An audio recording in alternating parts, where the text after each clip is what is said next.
আলহামদুলিল্লাহি ওয়াসসালাতু ওয়াসসালামু আলা রাসূলিল্লাহ আম্মা বা'দ আউযু বিল্লাহি মিনাশ শাইতানির রাজীম বিসমিল্লাহির রাহমানির রহিম। সম্মানিত দর্শকবৃন্দ, আসসালামু আলাইকুম ওয়া রাহমাতুল্লাহি ওয়া বারাকাতুহু। ইতিমধ্যে আপনারা অবগত আছেন আমাদের 3টি ক্লাস অতিবাহিত হয়েছে।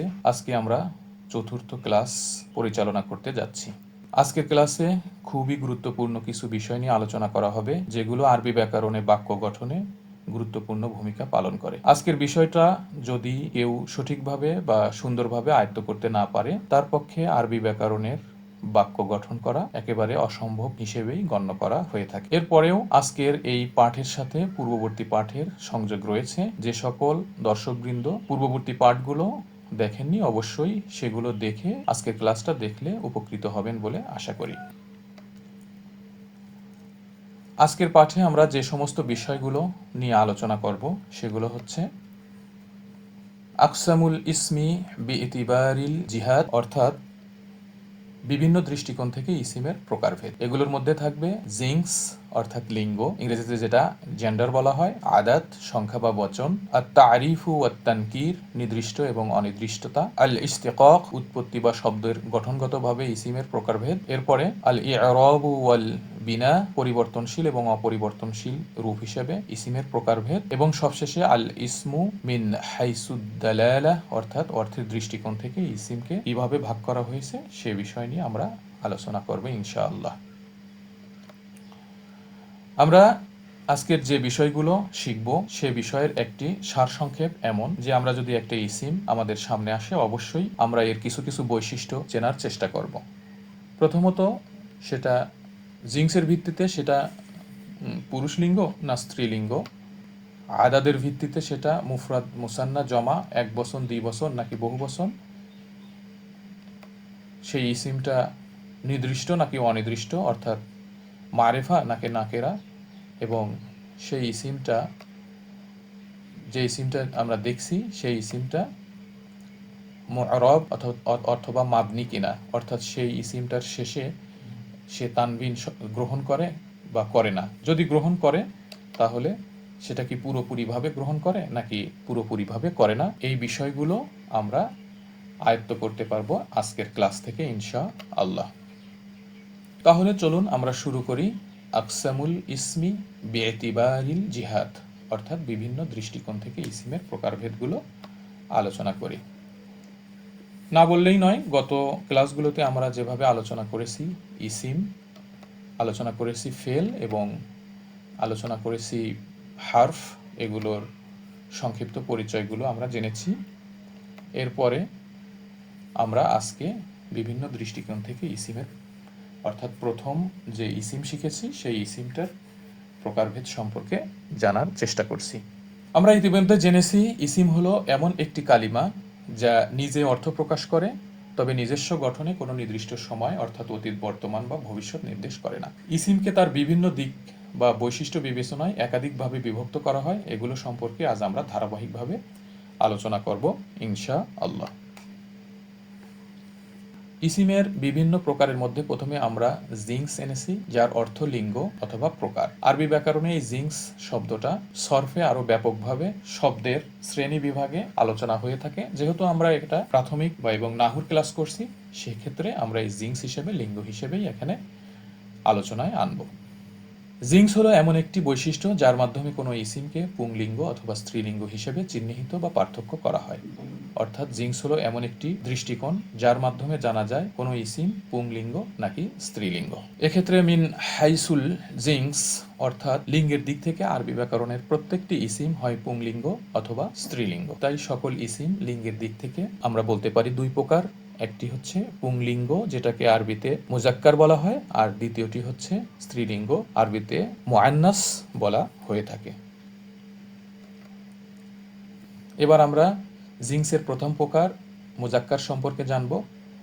আরবি ব্যাকরণে কোনো ইসিমে স্ত্রীলিঙ্গ হওয়ার প্রমাণ বা চিহ্ন না থাকলে মূলত তাকে পুংলিঙ্গ হিসেবে গণ্য করা হয়। আরো স্পষ্ট করে বললে, কোনো প্রমাণ বা ভাষাগত রীতি থাকলেই তাকে স্ত্রীলিঙ্গ ধরা হয়, অন্যথায় ইসিমকে সাধারণত পুংলিঙ্গ হিসেবে বিবেচনা করা হয়ে থাকে। এখন আমরা আল জিন্স এর প্রথম প্রকার মুজাক্কার সম্পর্কে আলোচনা করব।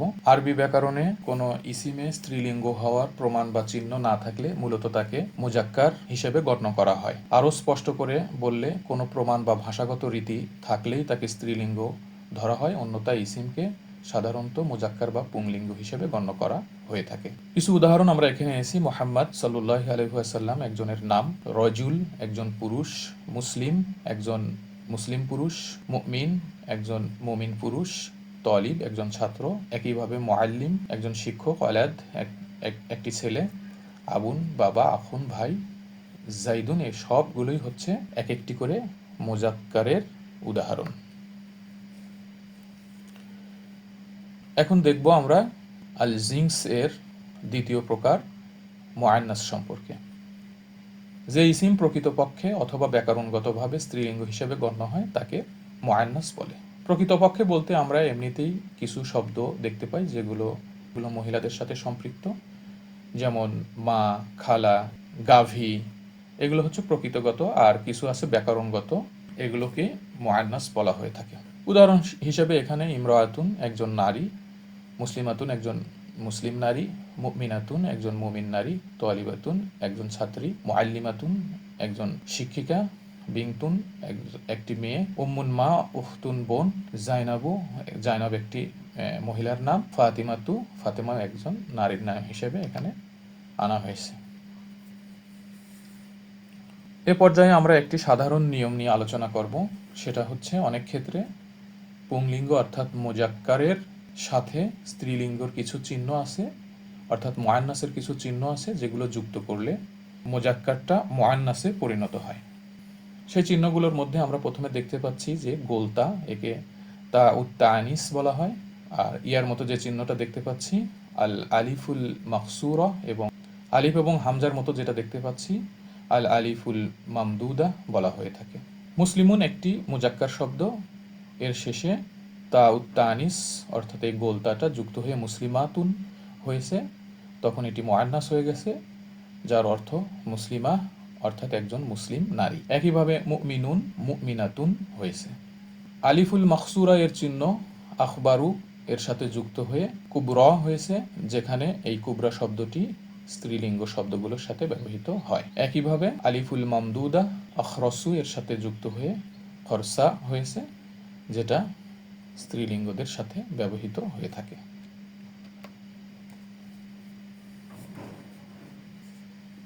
আবার যদি আমরা লক্ষ্য করি, দেখব কিছু স্ত্রীলিঙ্গ ইসিমে কোনো স্ত্রীলিঙ্গের চিহ্ন অর্থাৎ এই সমস্ত চিহ্ন না থাকলেও আরবদের ভাষায় তা স্ত্রীলিঙ্গ হিসেবে ব্যবহৃত হয়, একে প্রচলিত ভাষারীতি বলা হয়ে থাকে। যেমন উম্মুন মা, শামসুন সূর্য, জাইনাব একটা নারীর নাম, এগুলোতে স্ত্রীলিঙ্গর এই সমস্ত চিহ্ন না থাকার পরেও এগুলো স্ত্রীলিঙ্গ হিসেবে গণ্য হয়। আবার সকল গোলতাযুক্ত শব্দ স্ত্রীলিঙ্গ নয়, যেমন হামজা এবং মুআবিয়া দুইজনই পুরুষের নাম, যদিও এদের শেষে গোলতা এসেছে। ইনশাল্লাহ মুজাক্কার এবং মুআন্নাসের বিষয়ে পরবর্তীতে পৃথক অধ্যায়ে আমরা বিস্তারিত যখন আলোচনা করব, এই সমস্ত বিষয়গুলো আমাদের আরো পরিষ্কার হয়ে যাবে ইনশাআল্লাহ। এবার আমরা ইসিমের অন্য একটি প্রকার নিয়ে আলোচনা করব, সেটা হচ্ছে আদাদ। অর্থাৎ আদাদ শব্দের অর্থ বচন বা নাম্বার। আদাদ হলো কোনো ইসিমের এমন একটি বৈশিষ্ট্য বা দৃষ্টিকোণ যার মাধ্যমে বোঝা যায় ইসিমটি একজন অথবা একটি, দুজন অথবা দুটি, নাকি দুইয়ের অধিক ব্যক্তি বা বস্তুকে নির্দেশ করছে। এক্ষেত্রে মিন হাইসুল আদাদ অর্থাৎ বচনের দিক থেকে ইসিমকে তিন ভাগে ভাগ করা হয়ে থাকে, যার প্রথমটি হচ্ছে মুফরদ এক বচন বা সিঙ্গুলার, দ্বিতীয়টি হচ্ছে মুসান্না দ্বিবচন বা ডুয়াল, এবং তৃতীয়টি হচ্ছে জামউ অর্থাৎ অনেকে জমা বলে বহুবচন বা প্লুরাল। একটা বিষয় আমাদেরকে মনে রাখতে হবে, আরবি ভাষায় প্রত্যেকটি ইসিম হয় এক বচন অর্থাৎ মুফরদ, নয়তো দ্বিবচন অর্থাৎ মুসান্না, অথবা বহুবচন অর্থাৎ জামা হয়ে থাকে। এখন আমরা আদাদের প্রথম প্রকার মুফরদ নিয়ে আলোচনা করব। যে ইসিম একজন ব্যক্তি, একটি বস্তু বা একটি বিষয়কে নির্দেশ করে তাকে মুফরদ বা এক বচন বলে।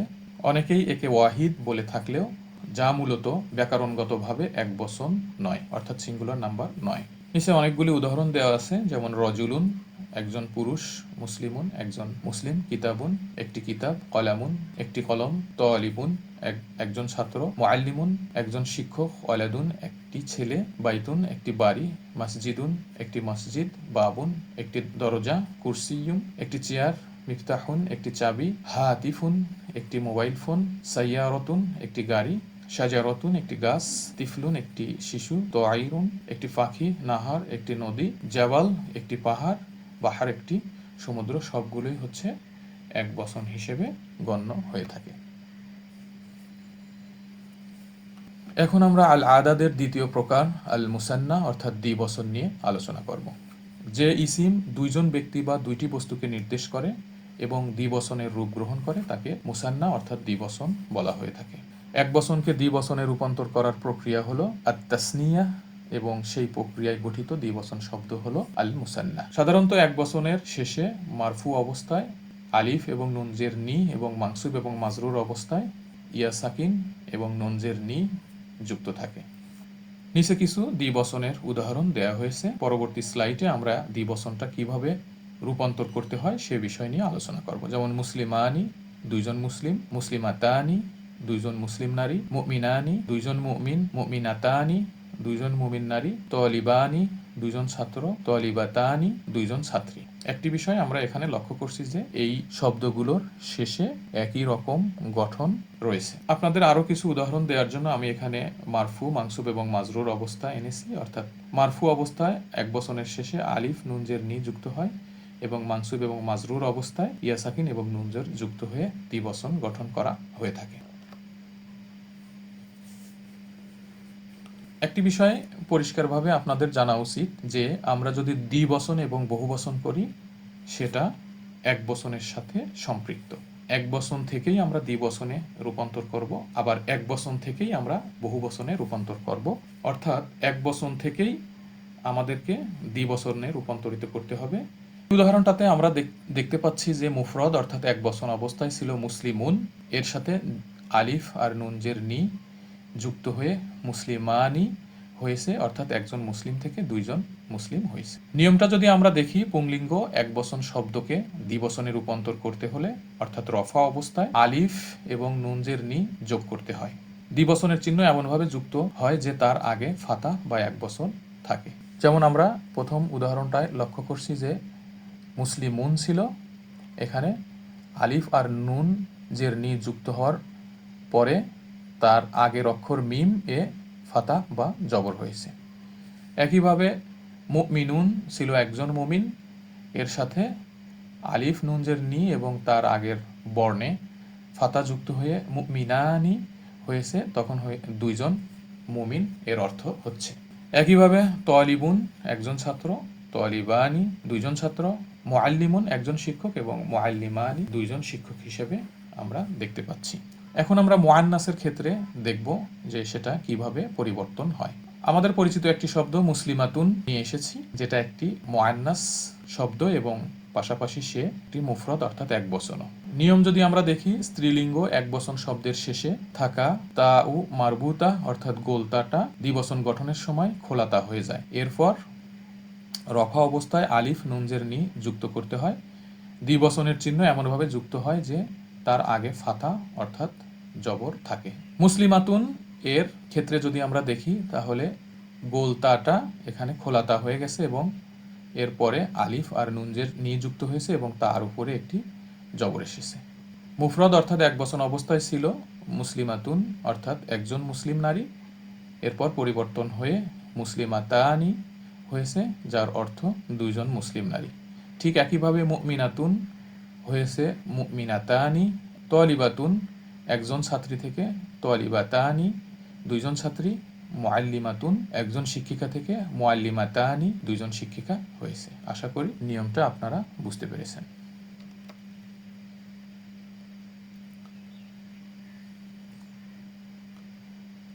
এখন আমরা আল আদাদের তৃতীয় নম্বর প্রকার আল জামউ বিষয় নিয়ে আলোচনা করব। যে ইসিম তিন বা ততোধিক ব্যক্তি অথবা বস্তুকে নির্দেশ করে তাকে আল জামউ বা বহুবচন বলা হয়। বাংলাতে অনেকে এটাকে জমা বলে থাকে। আরবি ভাষায় জমা প্রধানত তিন প্রকার, যার প্রথম প্রকার হচ্ছে জামউল মুযাক্কারিস সালিম, দ্বিতীয় প্রকার হচ্ছে জামউল মুআন্নাসিস সালিম, আর তৃতীয় প্রকার হচ্ছে জামউত তাকসির। জামউল মুযাক্কারিস সালিম অর্থাৎ নিয়মিত পুংলিঙ্গ বহুবচন। এর কিছু উদাহরণ এখানে দেয়া হয়েছে, যেমন মুসলিমুনা অনেক মুসলিম, মুমিনুনা অনেক মুমিন, মুআল্লিমুনা অনেক শিক্ষক, তালিবুনা অনেক ছাত্র। জামু মুআন্নাসিস সালিম ঠিক একইভাবে জামউল মুআন্নাসিস সালিম অর্থাৎ নিয়মিত স্ত্রীলিঙ্গের কিছু উদাহরণ: মুসলিমাতুন অনেক মুসলিমা, মুমিনাতুন অনেক মুমিনা, মুআল্লিমাতুন অনেক প্রশিক্ষা, মুআল্লিমাতুন অনেক শিক্ষিকা, তালিবাতুন অনেক ছাত্রী, মুহান্দিসাতুন অনেক নারী প্রকৌশলী। জামুত তাকসির অর্থাৎ তৃতীয় প্রকারের ভাঙ্গা বা অনিয়মিত বহুবচনে কিছু উদাহরণ: রিজালুন অনেক পুরুষ, কুতুবুন অনেক বই, আওলাদুন অনেক ছেলে, মাসাজিদু অনেক মসজিদ, আকলামুন অনেক কলম। বহুবচনের এই রূপগুলো কিভাবে পরিবর্তিত হয় তা আমরা ধীরে ধীরে আলোচনা করব ইনশাআল্লাহ। আমরা এখানে লক্ষ্য করছি যে প্রথমে আল আদাদের বহু বছরের প্রথম প্রকার জামউল মুযাক্কারিস সালিম এসেছে। এটা কিভাবে পরিবর্তিত হয় সেটা আমরা এখন শিখব। আমরা যে নিয়মটা দেখি, জামউল মুযাক্কারিস সালিম সাধারণত এক বচন শব্দের শেষে ওয়াও নুন যোগ করে গঠিত হয়। বহু বচনের চিহ্ন এমনভাবে যুক্ত হয় যে তার আগে দম্মা থাকে। আমরা আগেই বলেছি যে দ্বিবচন এবং বহুবচন করতে হলে আপনাদেরকে প্রথমেই এক বচনটার দিকে লক্ষ্য রাখতে হবে। এখানে এক বচন একটি শব্দ আমরা নিয়ে এসেছি মুসলিমুন, এটা বহু বচন হয়ে মুসলিমুনা হয়েছে। আমরা এই নিয়মে শিখেছি যে এক বচন শব্দের শেষে ওয়াও নুন যুক্ত হয়, ঠিকই এখানে ওয়াও নুন জবর না যুক্ত হয়, ওয়াও নুন জবর। আমরা এই নিয়মে শিখেছি যে জামউ মুযাক্কারিস সালিমে সাধারণত এক বচন শব্দের শেষে ওয়াও এবং নুন জবর না যুক্ত হয়। মুসলিমুনের শেষে ওয়াও এবং নুন জবর না যুক্ত হয়েছে এবং তার আগের অক্ষরে দাম্মা হয় এবং সেটাও হয়েছে। অর্থাৎ মুসলিমুন থেকে এখানে মুসলিমুনা, একজন মুসলিম থেকে অনেক মুসলিম হয়েছে। একইভাবে মুমিনুন থেকে মুমিনুনা, একজন মুমিন থেকে অনেক মুমিন, মুআল্লিমুন থেকে মুআল্লিমুনা, একজন শিক্ষক থেকে অনেক শিক্ষক, তালিবুন থেকে তালিবুনা, একজন ছাত্র থেকে অনেক ছাত্র, মুহান্দিসুন থেকে মুহান্দিসুনা, একজন প্রকৌশলী থেকে অনেক প্রকৌশলী হয়েছে। আশা করি নিয়মটা বুঝতে পেরেছেন। এবার আমরা আদাদের বহুবচনের তৃতীয় নাম্বার প্রকারে আসছি, সেটা হচ্ছে জামউল মুআন্নাসিস সালিম, নিয়মিত স্ত্রীলিঙ্গ বহুবচন। এখানে আমরা যদি নিয়মটার দিকে লক্ষ্য রাখি তাহলে দেখব যে এক বচন স্ত্রীলিঙ্গ শব্দের শেষে গোলতাটা পরিবর্তিত হয়ে আলিফ আর খোলা তা দুই পেশ তুন হয় এবং এর পরের বহুবচনের চিহ্ন এমনভাবে যুক্ত হয় যে তার আগের ফাতা এক জবর থাকে এবং বহুবচনের চিহ্ন এমনভাবে যুক্ত হয় যে তার আগে ফাতা অর্থাৎ এক জবর থাকে। এক বচনের মুআন্নাস শব্দ আমরা এখানে নিয়ে এসেছি মুসলিমাতুন, এই গোলতাটা এখানে আলিফ এবং খোলাতা দুই পেশ তুন হয়েছে এবং তার আগের হরফে জবর হয়েছে। এতে হয়েছে মুসলিমাতুন থেকে মুসলিমাতুন, একজন মুসলিমা থেকে অনেক মুসলিমা। ঠিক একইভাবে মুমিনাতুন থেকে মুমিনাতুন হয়েছে, একজন মুমিনা থেকে অনেক মুমিনা। মুআল্লিমাতুন, একজন শিক্ষিকা থেকে মুআল্লিমাতুন, অনেক শিক্ষিকা হয়েছে। তালিবাতুন, একজন ছাত্রী থেকে তালিবাতুন, অনেক ছাত্রী হয়েছে। মুহান্দিসাতুন, একজন প্রকৌশলী নারী থেকে মুহান্দিসাতুন, অনেক প্রকৌশলী নারী হয়েছে। আশা করি জামউল মুআন্নাসিস সালিম এর তৈরি করার নিয়মটা আপনারা শিখেছেন।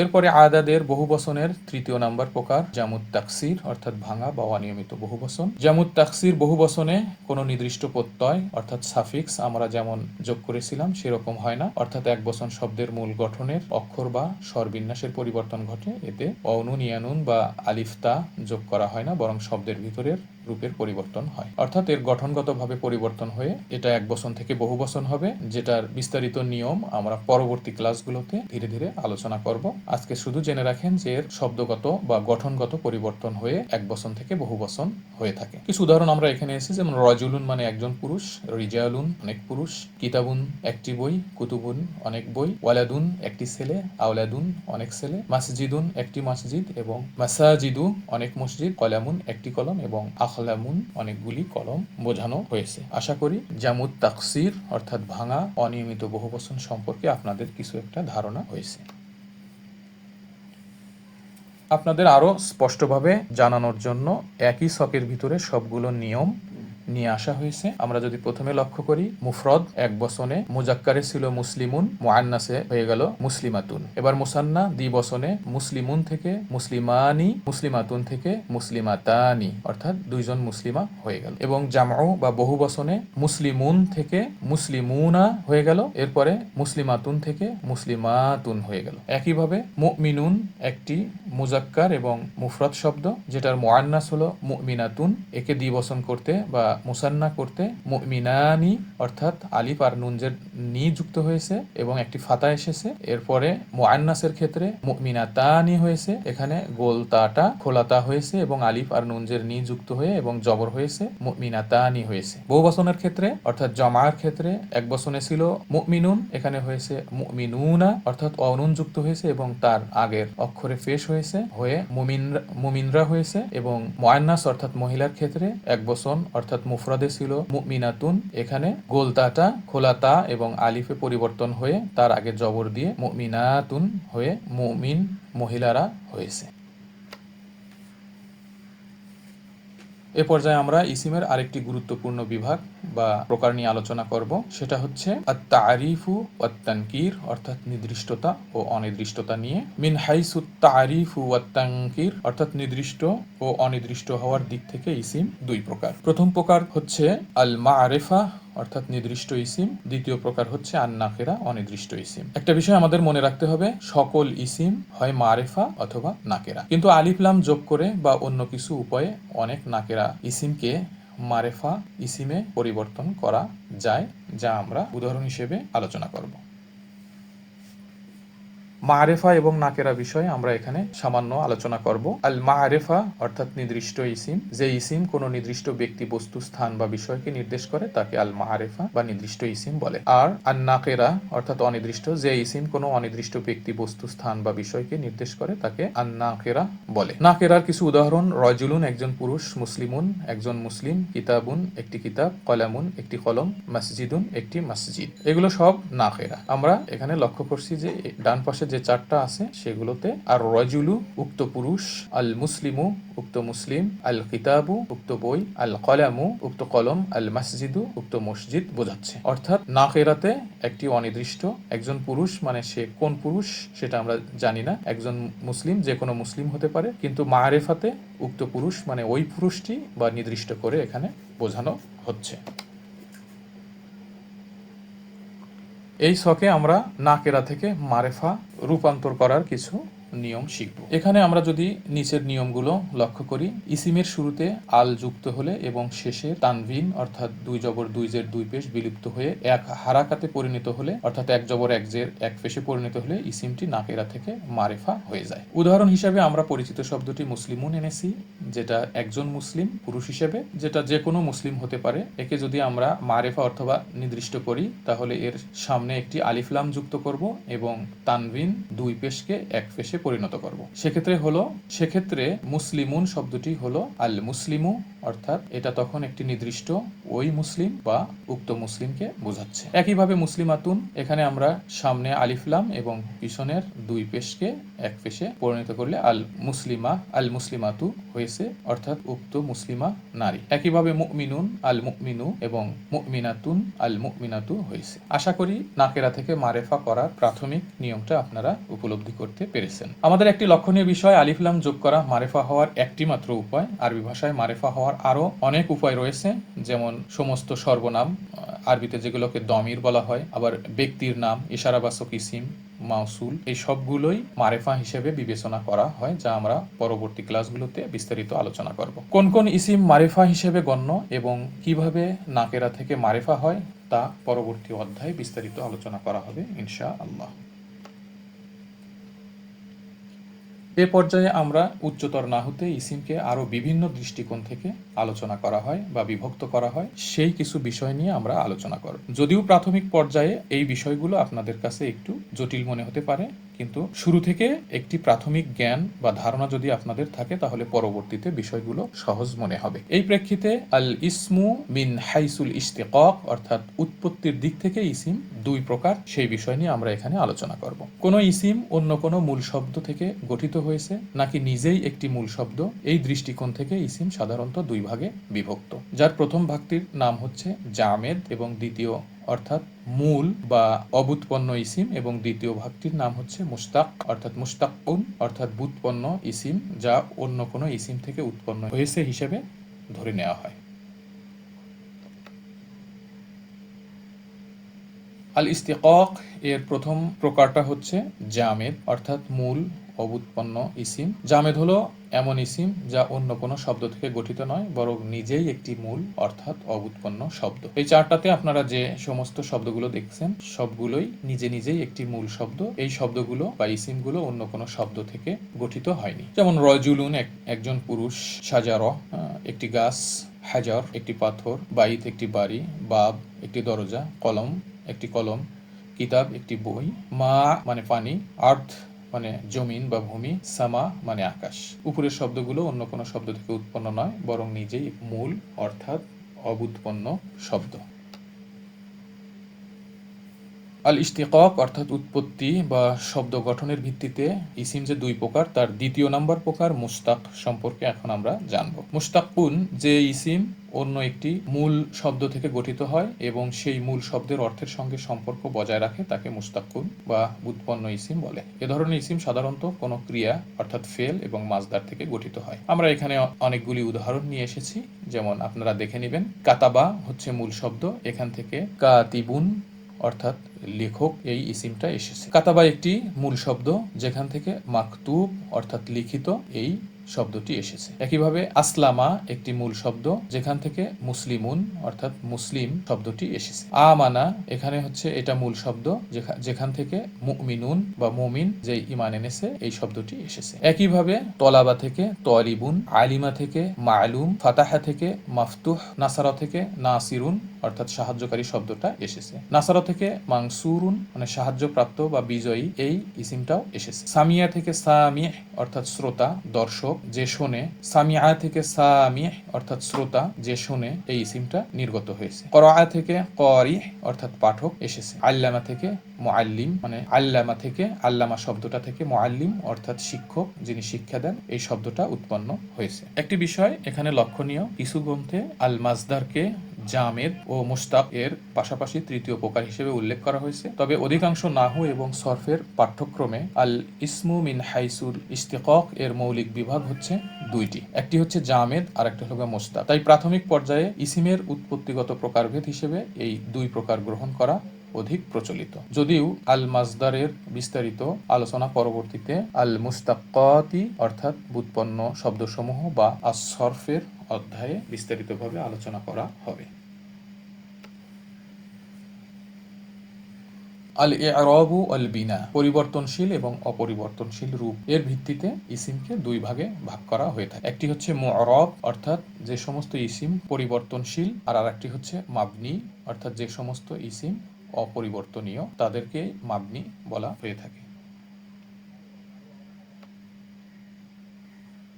মু'রাব এবং মাবনি এর সাথে পরিচিত হওয়ার আগে কয়েকটি আরবি ব্যাকরণের পরিভাষা আমাদেরকে জানতে হবে, অন্যথায় মু'রাব এবং মাবনি সম্পর্কে আমাদের জানা কঠিন হয়ে যায়। যার প্রথম পরিভাষাটা হচ্ছে আল আমিলু অর্থাৎ বাংলায় অনেকে বলে আমেল, যে কার্য সম্পাদক, প্রভাবক বা নিয়ামক। যে শব্দ বা উপাদান অন্য শব্দের ইরাব অর্থাৎ রফা, নসব, জার নির্ধারণ বা পরিবর্তন করে তাকে আল আমিল বলা হয়ে থাকে। নাহুর পরিভাষায় আল আমিল হলো সেই শব্দ বা উপাদান যার কারণে অন্য শব্দের ইরাব পরিবর্তন হয়, অর্থাৎ রফা, নসব এবং জার এবং জজম হয়। অর্থাৎ আমিল হলো এমন শব্দ যেটা আসার কারণে পরবর্তী শব্দে তার অবস্থান কি হবে এটা এই আমিলটাই নির্ধারণ করে দেয়। তাহলে আল মা'মুল যার উপর কাজটি সংগঠিত হয় বা প্রভাবগ্রস্ত শব্দ, নাহুর পরিভাষায় মা'মুল হলো সেই শব্দ যার ইরাব অর্থাৎ রফা, নাসব, জার কোনো আমিলের প্রভাবে নির্ধারিত বা পরিবর্তিত হয়, অর্থাৎ আমিলের কারণে যে শব্দটা প্রভাবিত হয় সেই শব্দটাকেই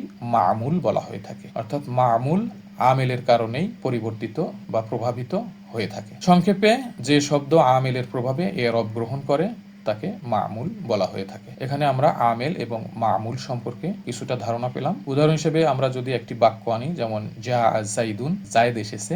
যা এখানে হচ্ছিল, এই যা আটা হচ্ছে আমেল আর জাইদুনটা হচ্ছে মামুল। এই যা আর কারণে জাইদুনের এখানে দালের উপরে দুই পেশ হয়েছে, অর্থাৎ যা এর কারণে জাইদুন মারফু হয়েছে। এখানে আরেকটি উদাহরণ নিয়ে আসা হয়েছে, রাআইতু জাইদান, আমি জায়েদকে দেখেছি। রাআইতু হচ্ছে আমেল, জাইদান হলো মামুল। রাআইতু এর কারণে জাইদান মানসুব, অর্থাৎ এই দালের উপরে ফাতা হয়েছে। আরেকটি বিষয় আমাদের জানতে হবে, ইআরাব কি।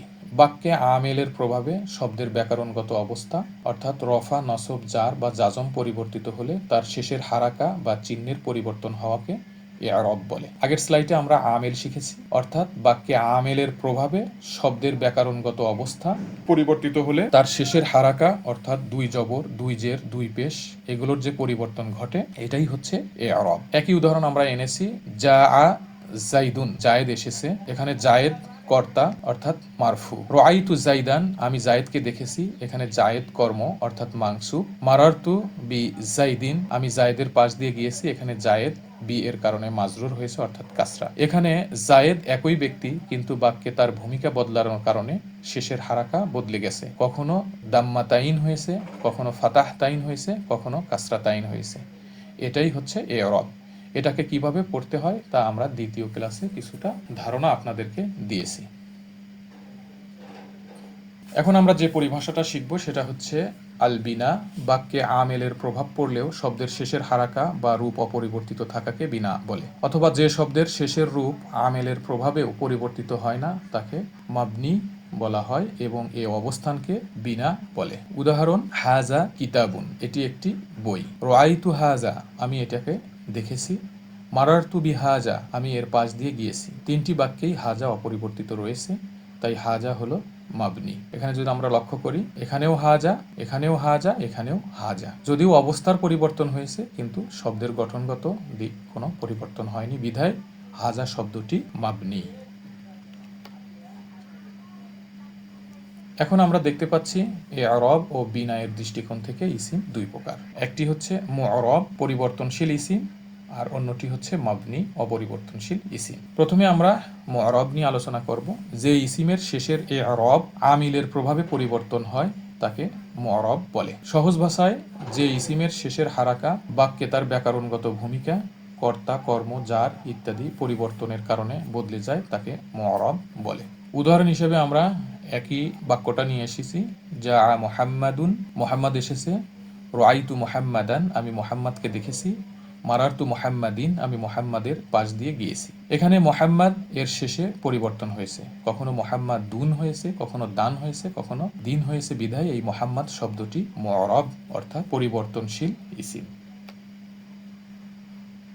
মুআরাব অর্থাৎ পরিবর্তনশীল ইসিম আবার দুই ধরনের। এই পরিবর্তনটা কি পুরোপুরি হয় নাকি আংশিক? যার প্রথম প্রকারকে বলা হয় মুনসারিফুন, পূর্ণরূপে বিভক্তিযোগ্য বা সম্পূর্ণ ইরব গ্রহণকারী ইসিম, এবং আরেকটি হচ্ছে গয়রু মুনসারিফ, অর্থাৎ অপূর্ণ বিভক্তিযোগ্য বা পূর্ণ ইরব গ্রহণ করে না এমন ইসিম। অর্থাৎ আমরা বলতে পারি মুআরাব অর্থাৎ পরিবর্তনশীল ইরবযুক্ত ইসিম আবার দুই প্রকার, মুনসারিফুন, গয়রু মুনসারিফুন। এ পর্যায়ে আমরা মুনসারিফ নিয়ে আলোচনা করব। যে ইসিম পূর্ণ ইরব গ্রহণ করে, অর্থাৎ তানভিন গ্রহণ করে এবং যার অবস্থায় কাসরা গ্রহণ করে তাকে মুনসারিফ বলে। যেমন রফা অবস্থায় কিতাবুন হয়, কিতাব, সেক্ষেত্রে এই কিতাবুন কর্তা হিসেবে আসে। নসব অবস্থায় কিতাবান হয়, সেক্ষেত্রে এটা কর্ম হিসেবে আসে। আর কিতাবিন এর আগে যদি কোনো হারফে জার থাকে বা জার অবস্থায় আসলে এটা হয়ে থাকে। মনে রাখতে হবে মুনসারিফ ইসিমের অন্যতম বৈশিষ্ট্য হলো এটি তানভিন গ্রহণ করে এবং যার অবস্থায় কাসরা গ্রহণ করে। এ পর্যায়ে আমরা গয়রি মুনসারিফ নিয়ে আলোচনা করব। যে ইসিম তানভিন গ্রহণ করে না এবং অনেক ক্ষেত্রে যার অবস্থায় সাধারণত কাসরার পরিবর্তে ফাতা গ্রহণ করে, সেই ইসিমকে গয়রি মুনসারিফ বলা হয়ে থাকে। নিচে একটি উদাহরণ দেওয়া হয়েছে, যা আহমাদু, আহমাদ এসেছে, এটা মারফু অবস্থা। মারারতু বি আহমাদা, আমি আহমাদের পাশ দিয়ে অতিক্রম করেছি। এখানে আহমাদা মাজরুর, বি আসার কারণে এখানে মাজরুর হয়েছে, হওয়ার কথা ছিল জের, তা না হয়ে এটা ফাতা হয়েছে। বিশ্লেষণে মারারতু আমি অতিক্রম করেছি, বি দ্বারা সঙ্গে বা এগুলো বুঝায়, এটা হারফে জার। আহমাদা, আহমাদ একটা ব্যক্তির নাম। সাধারণত বি এর পরে ইসিম মাজরুর হয়, অর্থাৎ কাসরা হয়। তাহলে কেন আহমাদ এর শেষে ফাতাহ? কারণ এই আহমাদ শব্দটি গয়রি মুনসরিফ, সে কাসরা গ্রহণ করে না, কাসরার পরিবর্তে ফাতা গ্রহণ করে। যেমন নিজের উদাহরণটি বি আসার কারণে কাসরা বা জের হয়েছে। মারারতু বি জাইদিন, আমি জাইদের পাশ দিয়ে গিয়েছি। বি আসার কারণে এখানে কাসরা নিয়েছে, অর্থাৎ জাইদুন শব্দটা মুনসরিফ আর আহমাদ শব্দটা গয়রি মুনসরিফ। অর্থাৎ আহমাদ হলো গয়রু মুনসরিফ, দীপ্ত, অর্থাৎ পূর্ণ ইরবের সব আলামত গ্রহণ করে না, তাই এটি যার অবস্থায়ও কাসরার পরিবর্তে ফাতা গ্রহণ করেছে।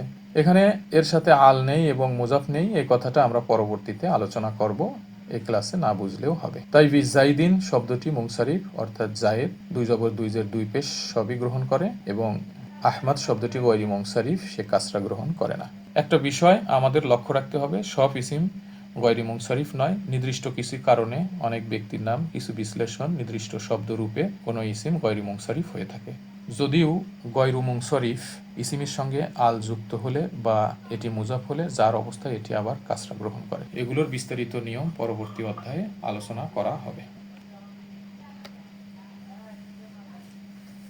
এই স্লাইডটা আপনাদের কাছে নিয়ে আসা হয়েছে একটি সংশয় দূরীকরণের জন্য। যেমন সরফ, সরফ হলো শব্দরূপ বিজ্ঞান বা শব্দের গঠন ও রূপান্তর। আরবি ব্যাকরণে সরফ বলতে এমন শাস্ত্রকে বোঝায় যেখানে শব্দের মূল থেকে শব্দের বিভিন্ন রূপ কিভাবে গঠিত হয় এবং শব্দের রূপগত পরিবর্তন নিয়ে আলোচনা করা হয়। অনেক কিতাবে আমরা যে মুআরাবের অন্তর্গত মুনসারিফ এবং গয়রু মুনসারিফ, ইরব গ্রহণকারী এবং পূর্ণ ইরব গ্রহণ করে না, এমন আলোচনা করেছি।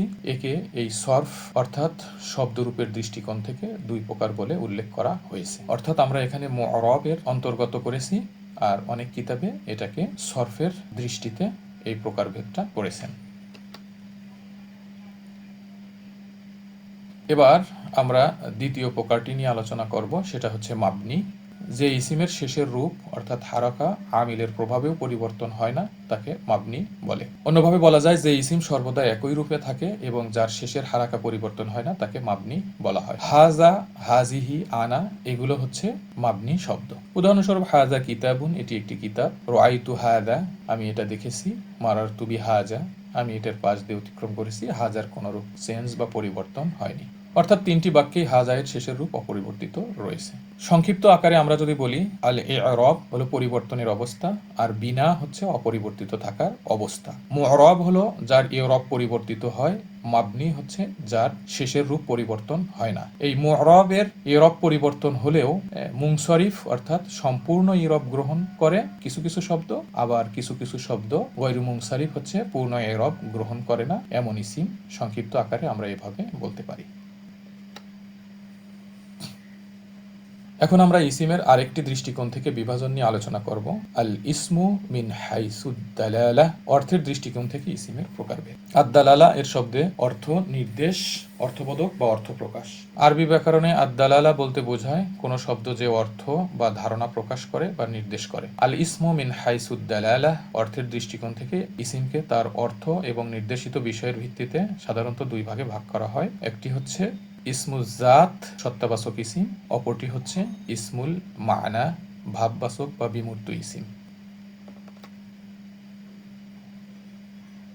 অর্থের দৃষ্টিকোণ থেকে ইসিমের প্রকারভেদের প্রথম প্রকারটি ইসমুল জাত। যে ইসিম কোনো ব্যক্তি, প্রাণী, বস্তু বা দৃশ্যমান সত্তার নাম বোঝায় তাকে ইসমুল জাত বলে। অর্থাৎ যে ইসিম এমন কোনো কিছুকে নির্দেশ করে যা স্বতন্ত্র, অস্তিত্ব সম্পন্ন এবং সাধারণত ইন্দ্রিয় দ্বারা উপলব্ধি করা যায়, তাকে ইসমুল জাত বলা হয়। এখানে কিছু ইসমুল জাতের উদাহরণ দেওয়া হয়েছে, যেমন রজুলুন, তালিবুন, মুআল্লিমুন, কলামুন, বাব, শাজারা, সাইয়ারা এবং জাবাল। এগুলো সবগুলোই দৃশ্যমান কোনো সত্তার নাম বোঝাচ্ছে। মনে রাখতে হবে, ইসমে জাত এমন ইসিম যা কোনো ব্যক্তি, প্রাণী, বস্তু বা দৃশ্যমান সত্তার নাম নির্দেশ করে। এগুলো কোনো গুণ, অবস্থা বা কাজ নয়, বরং বাস্তব সত্তার নামই হচ্ছে ইসমে জাত।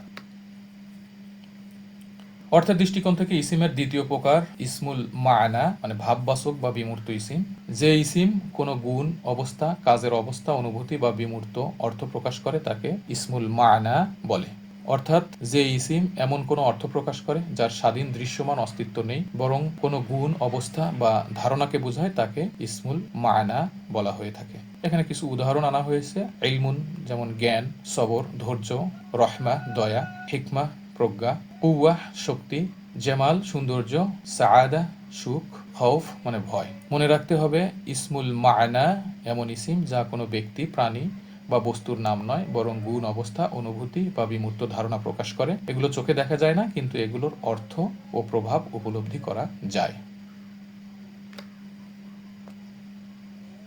তুলনামূলক একটি সারণীর মাধ্যমে আপনাদেরকে ইসমুল জাত এবং ইসমুল মা'না দেখানোর চেষ্টা করা হয়েছে। ইসমুল জাত ব্যক্তি, প্রাণী বা বস্তুর নাম বোঝায়, সাধারণত দৃশ্যমান বা ইন্দ্রিয় গ্রাহ্য। রজুলুন, কিতাবুন, শাজারতুন এগুলো হচ্ছে এর উদাহরণ। ইসমুল মা'না গুণ, অবস্থা বা বিমূর্ত অর্থ বোঝায়, সাধারণত অদৃশ্য বা ধারণাগত বিষয় বোঝায়। ইলমুন, সবরুন, আদলুন এগুলো সব হচ্ছে ইসমুল মা'না এর উদাহরণ। ইসমুল জাত ও ইসমুল মা'না এর এই শ্রেণী বিভাগ অর্থের ভিত্তিতে করা হয়েছে, অর্থাৎ এখানে ইসিমের গঠন বা এরব নয়, বরং ইসিম কি অর্থ প্রকাশ করে সেটি এখানে বিবেচ্য বিষয়।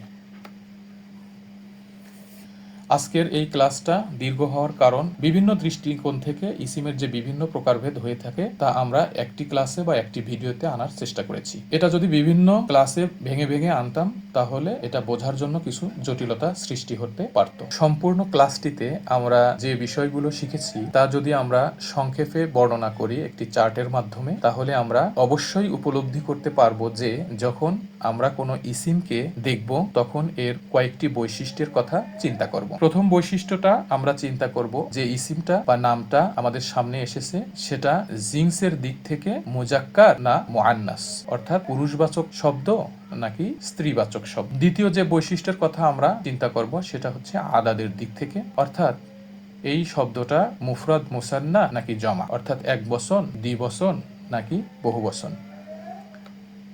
তৃতীয় যে বৈশিষ্ট্যের কথা আমরা চিন্তা করব সেটা এই ইসিমটা মারেফা নাকি নাকেরা, অর্থাৎ এই ইসিমটা নির্দিষ্ট নাকি অনির্দিষ্ট। চতুর্থ যে বিষয়টা আমরা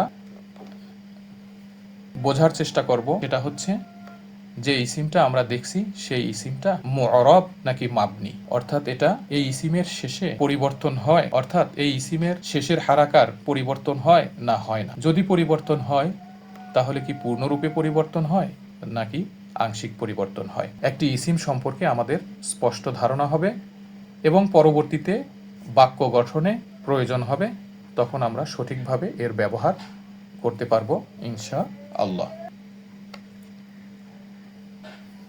আজকে আমরা এখানেই শেষ করতে চাচ্ছি। আশা করি ক্লাসটা দীর্ঘ হলেও আপনারা বারবার দেখবেন। যারা লিখতে জানেন তারা খাতায় লিখে এগুলো আয়ত্ত করার চেষ্টা করবেন, কারণ পরবর্তী ক্লাসগুলোতে অর্থাৎ বাক্য গঠনের ক্ষেত্রে এর প্রত্যেকটা বিষয়ই আমাদের কাজে লাগবে। যেহেতু এই ক্লাসগুলো করা হয় যেন মানুষের কাছে পৌঁছে, যেন তারা আরবি ভাষা শিখে কোরআন হাদিসকে সঠিকভাবে উপলব্ধি করতে পারে, সেক্ষেত্রে আপনাদের কাছে অনুরোধ এই ক্লাসগুলো যেন অধিকাংশ মানুষের কাছে পৌঁছায়, সেজন্য আপনারা অবশ্যই এই ক্লাসটিকে অন্যদের কাছে শেয়ার করবেন এবং আপনাদের দোয়ায় আমাদেরকে রাখবেন যেন আমরা পুরো কোর্সটা সম্পূর্ণরূপে শেষ করতে পারি।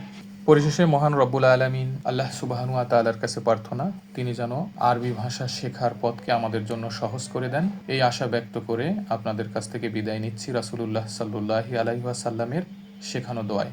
সুবহানাকাল্লাহুম্মা ওয়া বিহামদিক আশহাদু আল্লা ইলাহা ইল্লা আনতা আস্তাগফিরুকা ওয়া আতুবু ইলাইক।